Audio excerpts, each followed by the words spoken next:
So sa 2022, from December 21 to December 31, ilang sales invoice o kaya official receipt ang kasama dun sa mga liquidation report? Wala po sinabit sa amin, Your Honor. Ni isa.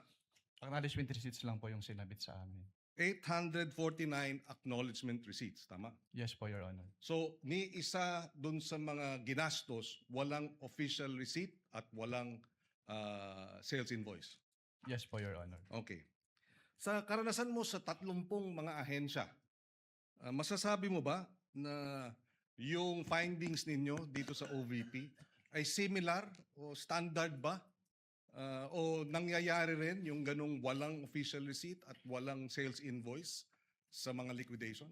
Yes po, Your Honor. Since sina-apply naman po namin uniformly yung provisions po ng Joint Circular 2015-01. As in, puro AR ang sinasubmit ng ibang ahensya? May mga agencies po na nagsasubmit naman ng OR po. So, sa experience mo dun sa December 21 to 31, masasabi mo bang standard practice yan ng iba pang mga ahensyang iyong na-audit? Hindi ko po siya masasabing in standard practice since ito po yung kauna-unahang beses na puro AR po yung sinamit sa amin.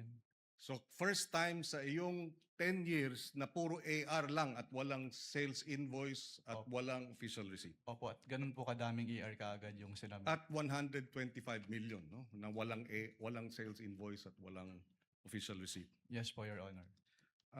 Doon naman sa usapin ng kung walang sales invoice at walang official receipt, masasabi mo ba na halimbawa yung sa medicines, talagang medicines ang ginasta? Kung sinabit po sana sa amin yung official receipt po or sales invoice, masasabi po sana namin. Pero since AR lang po yung sinubmit, hindi po namin masasabi based on that document alone. Kasi sinasabi nilang, total naman, just to wrap up, gamot naman yan eh. Di ba? Mabuti nga, bumibili ng gamot. Masasabi mo ba dun sa liquidation report nila na yung 122 million worth of medicines talagang medicines ang binili? Hindi po, Your Honor. Okay. No further questions, Mr. President. Thank you, Senator Judge Pangilinan. Next.